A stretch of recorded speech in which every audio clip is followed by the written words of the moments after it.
Hello, everyone, and welcome back to ESBN. My name is Chippy. I'm your host, and today I am joined by our lovely coordinator and director, Tavian. How are you? Doing well. Hello. So what's your I know I say coordinator, director. What's your official title? Official title is Assistant Director of Esports and Arena. There is no Director of Esports and Arena. He's cooler to me than that way.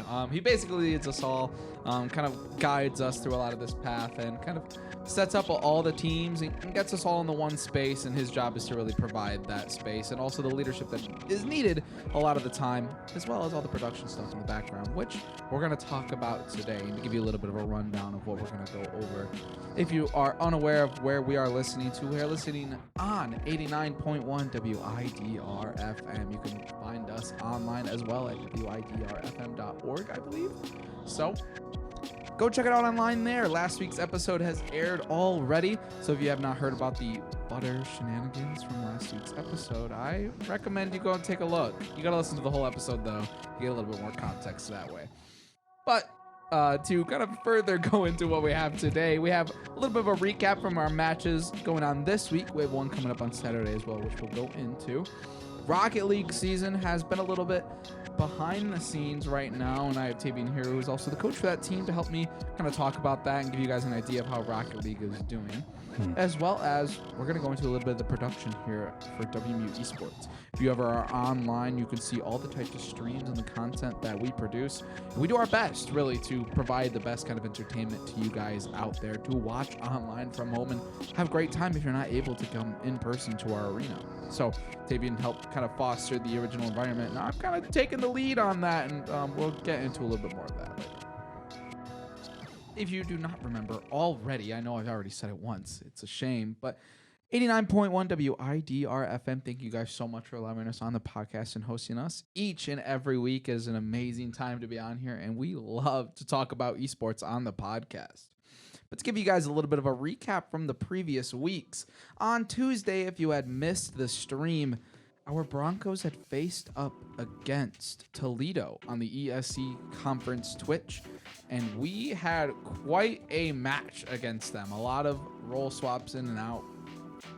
And we also got to see some of our subs take a step into the game. Jay Money as well as Squamoose on the bench stepped up big in the game. If you haven't taken a look online at our x.com, you can go and see all of the clips that we had from that game as we're slowly posting that content out there. You can catch the Squamoose 4K tire because, oh man, he didn't kill 4 with the tire, but he got enough eliminations to kind of round out and collect a nice little clip you can go check out online on that. But a nice 3-0 victory over Toledo led us into Wednesday night, where our Broncos and League of Legends faced up against the rivals, the Chippewas, over at Central Michigan University. And the Broncos dominated in that game. 2 very quick 25 to 30-minute games, and we were in and out in a quick 2-0. If you go take a look at the VOD online at our own twitch.tv/the WMUEsports, you can go take a look at that game, as well as see in the first fan order CMUXD by the Broncos. You'll have to figure out what those bands are as well. I can see Tavian, you're smirking. Got maybe a small idea of what they might have banned, but you won't know until maybe you go take a look at it. If you also haven't known, on our YouTube, we're starting to post a little bit of a roundup each week. We call it the Bronco Roundup. We're trying to get all the kind of clips and highlights from the previous games in a nice little segment before the stream, as well as on our YouTube for all you fans out there who just, might not have the time to catch a stream late at night and are going to watch it early in the morning. Bronco Roundup is perfect for that. You can get a great glimpse on some of the clips and highlights that we have from the games as we bring you the best news from that. Excuse me once more.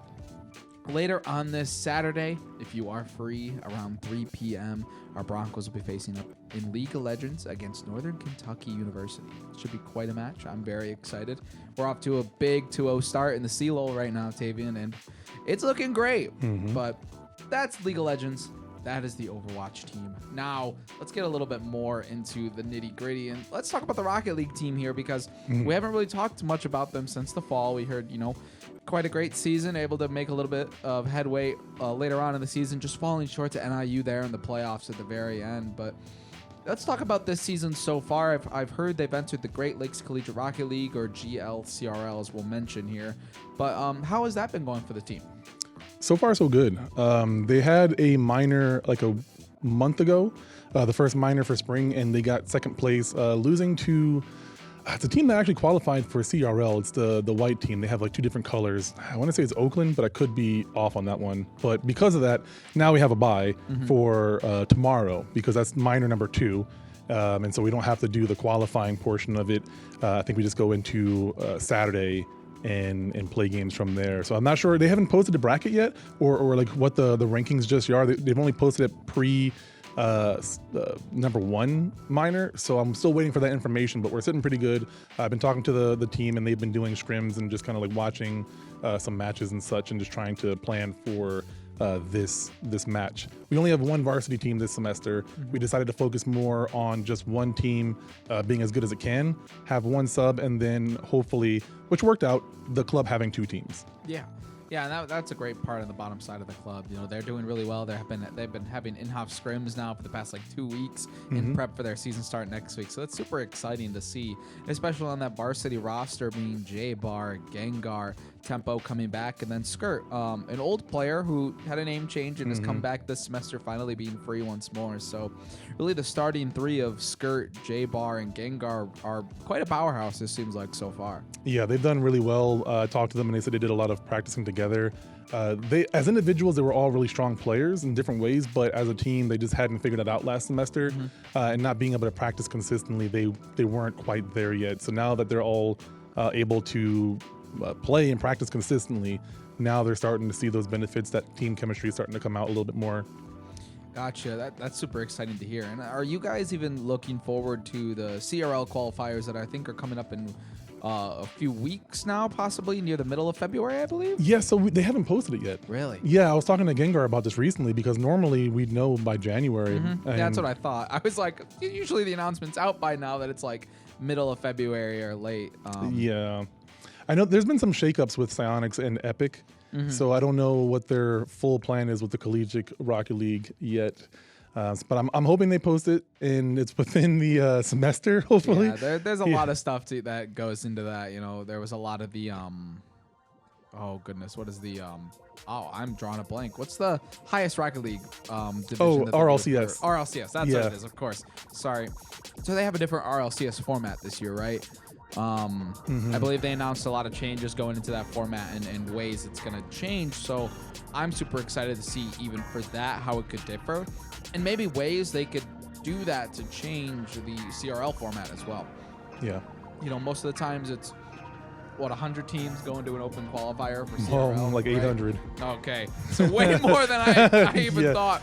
I see a lot of community colleges in there. A community college that I grew up near, Muskegon Community College, competed in it 1 year, and I thought it was really cool to see a lot of these teams kind of all come into one bubble. But those 800 plus teams don't enter the same amount of tournaments, or they don't really go to a lot of these events because they may not be aware. And so I think that's a great way for even, you know, many more schools and clubs out there to get an interest, because the biggest thing for our club that I've noticed is that, you know, we want to be a part of as much as we can do, right? So I'm loving a lot of that interaction that we're starting to see, but I didn't know any of the announcement wasn't out yet. That's kind of a bummer. I had no idea. Yeah. So we're just sitting here waiting for it. We're trying to just grind, because last year in the spring we qualified. We want to continue that trend, you know, and we get that shiny badge on our name. Yeah. So we would like to do it 2 years in a row if possible. I know this is the last year for Skirt. Gengar should have another semester, and then J-Bar I think is a junior. And then actually he didn't try out this semester, but Corbin, he has one more semester at least, so he'll hopefully be coming back too to help out next semester. Nice. It'll be exciting to see once again. I miss those guys. Rocka, Redo. Corbin, if you guys ever listen on here every now and then, you know, kudos to you guys. It's good to see you around every once in a while. Yeah, shout out to those guys. They're really great. Awesome. So I was wrong. 900. I'm looking at the bracket for fall, and this is East Coast only, mind you. Oh wow! So 918 people applied, and I think like only 8 from each. There's 2 that they do for each division, so there's 2 East Coast and 2 West Coast. Oh, man. And so like 900 teams. We qualified out of the top 16 in that area. even for the craziest things is like, I don't pay much attention to the, I pay attention to like the competitive scene for Rocket League, but I don't like dive into it, right? League of Legends, I do not know anything about. I always ask Zach Meridian, who's on here last week. I ask him a lot of questions about that. That's the only reason I can like come on and confidently say like certain things about the game, So that's a lot of the stuff that really goes into that. But no, it's exciting, and I hope we'll be able to produce some content as well for the CRL guys eventually. Maybe an announcement comes out, but even then, hopefully we find more for them to do as well. I know my boys down in the club team, they'll be competing in NACE this semester, so another kind of open bracket for them to be a part of. So it's exciting to see what else we could possibly do. There's always a Bethel trip too. There is. That is coming up. I forgot. In March, if anyone can keep an eye out for that, kind of an early snippet. We'll be having a Rocket League and an Overwatch team, and then I believe the Smash team is sending the money now to be able to pay to go to the trip, so we're able to get a little bit of funding to be able to send a team out there. But it's exciting, so and overall going to be a great event, and we'll be excited to see what happens there. Yeah, a lot of the players always really enjoy that trip. For some of them, it's like the most memorable one because it's overnight stay, it's a 2-day tournament. Yep. You're out of the state. It's kind of cool that you're with your teams and everything. So I definitely want to continue that trend. It's a great thing, and for a lot of teams who don't get to do it, the Overwatch team I think has been the most consistent team there. They always bring Overwatch, but like for the Rocket League guys, they had a whole semester off. They didn't do the event, right? Well, we didn't qualify for the finals, the playoffs this year. So in last year in the fall, we did Ohio. Yeah. For the playoffs, but actually it was online anyway. So even if we did qualify, it would have been online. And Valorant, I believe, was the one that was in person. There we go. So yeah, that's kind of like that major difference is like the Rocket League team didn't really get to travel last time, and so this time now we see the Rocket League team gets a chance to travel once more, and then bringing Smash back for the first time in a year, which I think is very exciting. Yeah. It was about like a year and a half ago was the last time Smash was. Yeah, I'm trying to remember because we've done it. This is our third year now. The first year, I think it was League of Legends, Overwatch. It was Rocket League, Overwatch, and Rocket League. Because Zach's team won that one. Yep. And then last year it was Smash. I remember Chan was one of the players. Chan and like somebody else, a Potemkin player from Guilty Gear. He played Smash as well. Hammerfall, that was his name. And then like a couple other people, and like we took like first, second, and fourth, I think. I think we did, yeah. I remember we took top two at least for the individual side. Yep. So it'd be cool for them to go back again because I mean the club Smash team has been doing really well. They did well at the Bethel tournament. They did really well last semester, this year or this school year. So I definitely think that we have a good chance of placing high again in the Bethel tournament. The Campus Clash was such an exciting event to see, and I was starting to let a lot of those guys know as well. I was like, hey, this is a really good opportunity for you guys. You beat GVSU, and now we have to go into this tournament at the Bethel tournament against GV again. Yep. With 3v3 instead of 4v4. So now you're down a player, so a lot more pressure's on to the three guys, right? And then you also have the big names, Michigan State Smash teams showing up to this event. That's a very big name to a lot of these people, a lot of those players. I mentioned it in passing to them, and they were like, "What? MSU is gonna go? No way! We want to be there." So that's super exciting. As well as Oakland, I know we mentioned they have a really great program out there. So Oakland's gonna be also joining in the Smash bracket. So it'll be exciting. I'm very excited to see what our guys can pull out, especially if it's just a round robin crew battle bracket. It'll be an insane set. Yeah. So. Yeah, I don't know. That's overall pretty exciting to be able to kind of bring to those guys and kind of bring forth.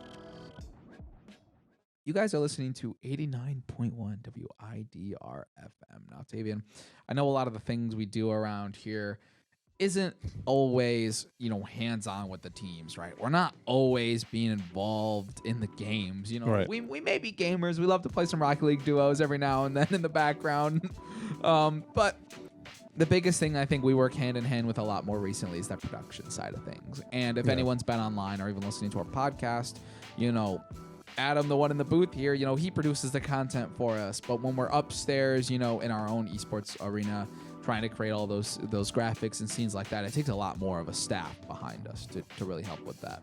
And that's something that I think we've been doing really great in cultivating for our esports program, especially in the past years. We try to bring in as many people as we can from around the campus to really get a hands-on experience to see what esports production is like versus that kind of live audience production. And to be honest, it's not really different. I know you have a lot of experience with doing like fighting games, you know, kind of those in-person events, and I think you can also say that they're kind of one and the same. In a way, yeah. I mean, so I've been doing podcasts for years as well. And I mean, a lot of the skills that I learned from doing my podcast is what helped me organize tournaments. So, I mean, the skill set that I used to podcast, both like video and audio, a lot of it helped me be able to balance, because the hardest thing that I've seen is people who run production and commentate at the same time. Yep. Luckily, we don't have to do that anymore. Yep. But like I've noticed this when I have to have other people do it. A lot of times with fighting game tournaments, the commentators might also, one of them is also running the stream. And I can do it without even thinking about it anymore. Whereas I see other people doing it and they're kind of struggling because they don't remember where everything's at. So being able to talk while also pressing a bunch of buttons to adjust your setup is definitely a skill set that we've developed as a team. Like obviously we've kind of specialized a little bit because we're able to now. We have enough of a staff to be able to focus on replays, to be able to get the assets going. But yeah, to answer your question, definitely the skill set carries over. Yeah, I think it's such a unique perspective. I come from like 7 years of musical theater background, right? I have a little bit of that hands-on tech on the stage and all this stuff, and then I move over to this esports production side, and it's not it wasn't the same right off the bat until I got behind the computer screen, and watched the live preview, and that's where I kind of realized that a lot of my skill sets also translated over. Having the ability to be organized is one of the biggest things I found is been my best friend. Is when I'm not organized there for any production, it definitely things are dropped, and I go, yeah, I missed that, Something I noticed, and if people go back and look, I have to redo the league overlay graphic. The bottom right next to the mini map, I didn't put the box all the way down, so you can see there's a gap in between the box and the screen. It's probably only you that notices it. Yeah, but it probably even still, I totally feel that. Yeah. Yeah. No, I saw it yesterday night while we were watching the match against Central, and I looked, and I instantly spotted it, and I was like, that wasn't there before, was it? And I looked back at an old VOD, and it was still there. So I was kind of dumbfounded at what my own lack of coordination for that was. I just missed one little thing, and that's some of the things that people don't really see. And a lot of that background work we've really put into has been a great thing. Now, I want to kind of tie this back into early 2018, where all of these kind of ideas were kind of placed, where we developed this esports program. And when you were first, helping out, kind of bring this program to life, what was kind of the biggest staple? I know production was one of them, but what behind production really brought this whole grandoir forth? Like, how did the program get started? Yeah, in a way, but how did your background of production help push this forward as well as bring a whole program to life? That makes more sense. So it's kind of interesting because they built the building before they really had a strong plan about how to use the building, I guess. And because of my weird background, I was able to do a bunch of different things, because on one end, there's a technology aspect of it of okay, we have this building, we have all this technology, but I didn't have anybody to teach me how to use any of it. So I had never used vMix. I had never used a giant mixer that big before, the Behringer. I had never done lighting. Awesome. That mixer is awesome. Yeah, I love that thing. I had never done all these things. So I took what I knew, but a lot of it was Google, honestly. And it was just I had a kind of in a way, a blank canvas, because I'm trying to think of the best way to say this. The people above me knew so little about esports that it was up to me to kind of create the vision, essentially. And I didn't know exactly what I wanted to do. And this is the first time I ever had a job where I had that creative freedom. So for me, I had to completely own it, essentially, which was, again, new for me. But I took that, I learned about vMix and figured out how to do that. They had some things. I first learned how to work within my means, the way they had to hook up originally they had capture cards on all the gaming PCs trying to capture the gameplay from their perspective. And you and I know that you watch a spectator, you don't watch the gameplay from their perspective. No, so we want to watch the spectator perspective. We don't want to watch them. So a lot of it was working around that and working within my means and trying to figure that out. Part of the biggest challenge was audio. It was always audio, to figure out how do I do this? How do I do that? Eventually I knew I needed commentary. So then they hadn't thought about commentary. So my next step was, how do I figure out a commentator's booth And we got a rudimentary version of that working a long time ago. In the house lobby, right? Yeah, yeah. Right next to all the spectators, the casters were plopped in the house, right next to them. And I think it was a cool spot in some ways, and I still would like to utilize that in the future for something. But it wasn't a good long-term solution because the commentators or the casters are accessible to anybody. And there are some people who have like no filter and will just walk up and start asking questions to the commentators mid commentary. So we had to figure out how to move that one, but that didn't happen until after the shuffle during the pandemic. So like the biggest thing was trying to figure out how to use all of that, and then also trying to organize tournaments and figuring out like what our demographic was, working with the different departments to make that happen. And a lot of it was just trial and error as I got better and better. And then luckily the Student Rec Center picked up the program after. And I feel like that's when we really started to get some consistency, and because I was able to hire some staff, I had more administrative guidance in some ways. There was more responsibility, but in terms of like production specifically, I still had like a lot of I had a budget that I could control, and I was able to figure out like what do I need in terms of positions and things of that nature. So I just sort of like, I traveled to tournaments for myself. I just got back from one this weekend. I tried to, I got access to like LCS finals and got to go to there and see what they do. So a lot of it is emulating what professionals are doing. Some of it is traditional sports, but a lot of it is esports. And then between that, and I still, I don't know if you saw my post today, but I've been organizing tournaments for a long time. We actually organized 81 online tournaments. Yep, I did see this post. Yep. And, paying out people and stuff like that. But in terms of like experience, I have a lot of experience with like just doing tournaments over and over again. So I just tried to do the best that I could with what I had. But I think the biggest thing for me that I still try to do, which is a humbling experience, is getting the students' input on it. I'm a generation older and I don't know what students want. They do. They have a better idea. So having the students help with like the assets, the overlays, the commentary or shoutcasting, the like the way we do things, the formats, the content that we want to create, social media, a lot of that has been input from students. And I think that that's what helps us like stay unique, while also having those high expectations. A lot of us have really high expectations. So I think that creative freedom of myself plus the students plus everyone kind of holding each other accountable to do their best is why we are where we are right now. Definitely, and I gotta credit a lot of that. My first foot in the door for a lot of the production stuff was just simple commentary. All I did was kind of cast a little bit of Overwatch early on, and then I think I hopped in for a Rocket League stream or two, and then kind of snowballed from there, and then that's where I kind of got into the background, or instead of commentating, I did a little bit more in the background. I did a little bit more hands-on stuff, and that's where I really started to develop that skill set. And really a lot of that wouldn't have been without the help of people to get me in this position, right? And going from the early stages where you had a bunch of people coming out, all the students, to then the pandemic where everything got moved online, the shift in what we had was pretty large, I would say, where we went from having a ton of staff, having a ton of people, to kind of nothing. And then when I showed up, it was kind of like the small group aspect, or like, this is a small group running everything. And then from what I've seen over these years, it's really expanded into this much larger program that has encapsulated all of that, truly. So it's been really exciting to see a lot of that. And I mean, even for myself, I'm very excited for what else other people can get involved with. I have people who still ask me every day, hey, how do I get involved in production?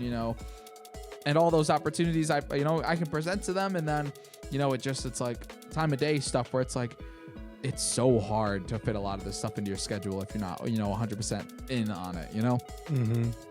Absolutely. Yeah. And especially since a lot of us are passionate about it, myself included, I've had to learn a lot about like time management and being able to, do specific things at specific times and making sure that, I get those things done, because production is only a part of my job. But the better I get at the other parts of my job, the more I can spend like quality time with production when I'm with the production team or working on it. And I think that a lot of us have had to like try to figure that out, because most of us who work in esports at Western, we have other responsibilities, a lot of them within esports. You know, you're on the club. Yep. We have players on the varsity team that are also on the club board. So there's a lot of having to be disciplined to some degree to make sure that we're doing everything. Yeah, and I think a really even funnier staple into that, you know, that like being kind of a multi-talented person. When I was coming to the Campus Clash event, we traveled to GVSU. I traveled there with the Smash team, right? And when I traveled there, my original intention was to travel there as just a club member to take photos, provide a little bit of insight, you know, do some social media, and then I was asked last second, hey, well, you need casters for Overwatch and Rocket League for the event. And then it went from casting to the stream production just didn't work. So Yeah. I remember I was there. Shout out to Andrew is his name if he ever finds the podcast. But Andrew, one of the GVSU techs, who was a student and doing the VMix production, or was trying to do the VMix production with me that day. I gave him a lot of insightful tips. I was able to work with their VMix in their studio. Absolutely beautiful space. Oh my goodness. Very cool. It is like a communication lab. So it's like set up green screen, just flies across the wall. Like there's a whole like set piece that can move behind different green screens on a rail. It was nuts. It was so cool. Different cameras with rollers. Adam's looking at me with wide eyes. It was nuts. It was absolutely incredible. And then the computer that was doing all the production was just in a little room. It was in this little like pillbox room, you know, like right in the side with the windows and just a bunch of monitors and like audio outputs. Yeah, I know. It was kind of sad, but in that small little space, they have so much going on. Yeah. And it was absolutely awesome to see. And I'm telling him all these different things that are happening and what they can do. And he was just like, well, I didn't even think of doing that. And I was just like, yeah, you know, this is just me being fortunate enough to have like 2 years of experience over someone who's trying to newly integrate themselves into VMix. And it was the best thing in the world to give him a lot of that insight. Riley, the director there, shout out to him as well for letting me help out that day, because I got everything fixed. Besides the stream, would not let us select the stream on YouTube for some reason. And then the commentators' voices weren't working.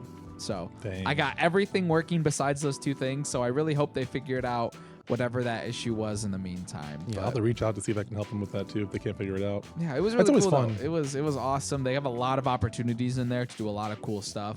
So I think it's just a matter of time before you see more things happening as well in other spaces, because in our space as well, we're trying to adapt a little bit more rooms in the arena to use for a lot more production purposes or even team purposes as well. Yep. That's been some of the coolest things. Is simple, you know, it may take us a while, but it'll get done eventually, because it's just one landmark after another as we slowly get to it. Yeah, absolutely. Kind of on that note of like using the extra rooms, I can't give too many details just yet, but I know that there's a organization that's well known that I met with that wants to do like a convention, like a comic book Comic-Con kind of thing. Cool. And they looked at some of those rooms and like the accessibility and stuff. So like that'll be exciting if that ends up happening.